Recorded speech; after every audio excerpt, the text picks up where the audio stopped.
Too much West Coast dick licking. I'm hearing niggas throwing rocks, really ain't shit sticking. Cause if we talking bar for bar, really it's slim pickings. What did you mean by that?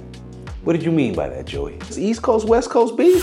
Jovan Virginie Scott, born January 20th, 1995, is known professionally as Joey Bada. He's an American rapper born in Brooklyn, New York, and he formed the regional hip hop group Pro Era in 2011. Anybody who remembers Pro Era from back in 2011 knows this group was phenomenal. I remember Joey bursting on the scene around 16 years old, giving us that 1999 classic, instant classic mixtape. This man is no slouch. Now, since dropping that project, Joey Badass's career has absolutely elevated, but as of recent, it seemed like he's actually taken a bit of a plateau. Some of his most recent headlines actually haven't had anything to do with his music at all. The most recent headline we got was him getting into a fight involving who knows what. And prior to that, it was some relationship woes with his girlfriend. With this 2025 release of The Ruler's Back, this just may be some of the most attention that Joey Badass has gotten in a long time. And I don't mean that by a slight, but these bars are coming off pretty charged. For those of you guys who are not familiar with Joey Badass's work, this is not the first time he's actually come at Kendrick Lamar. Now, a while back when Kendrick dropped the Control verse, Joey Badass was one of the few MCs that actually did respond to Kendrick. Kendrick had made claims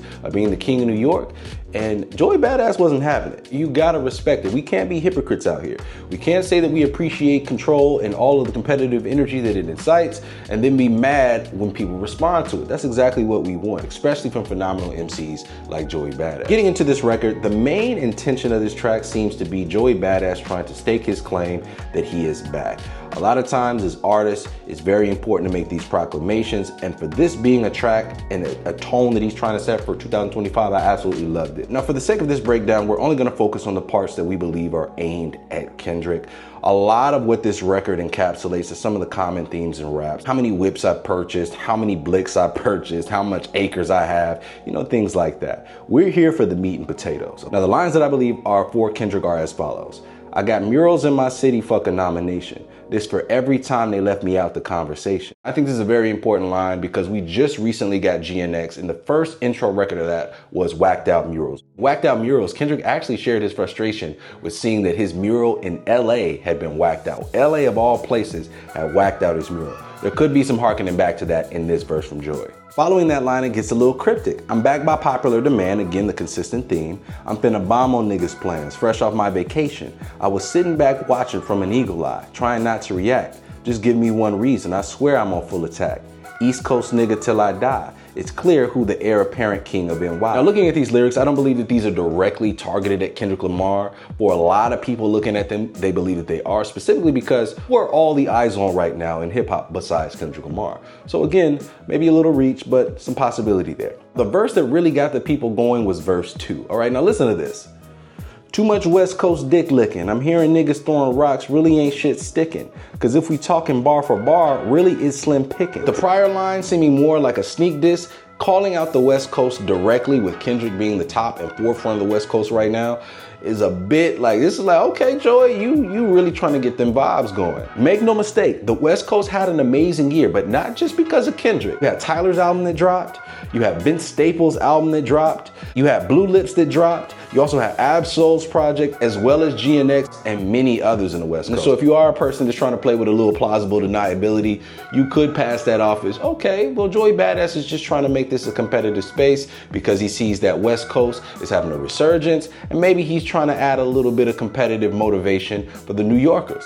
I ain't mad at that. Following that West Coast line, you've also got some sneak disses here. Fuck around with your soul like ether, quick for a feature. This is Black Air Force energy coming out your speaker.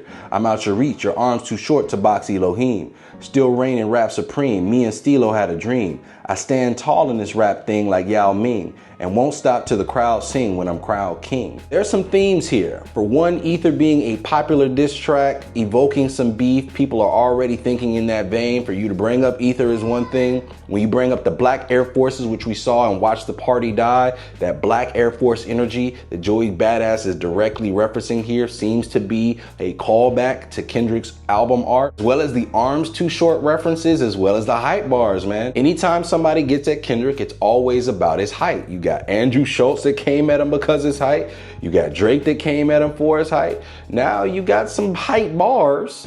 Arms are too short to box with Elohim. The more I listen to this track, the more I'm like, Joey, you're doing it for real. This is a jab at Kendrick. I mean, this is how the jabs in hip hop are done. And I think rappers that are cunning enough, this is how they do that. They don't really have to be direct. They just have to be competitive. And you can see very clearly here who the target is in this rap. This is a target for Kendrick. I was in denial at first, but I think I've seen the light. Now, of course, when this verse dropped, social media went absolutely nuts. There's been mixed reviews. You've got some people that are calling Joey Badass corny for it, trying to clout chase. You got some people who absolutely love it. People like myself, I'll say I absolutely love it.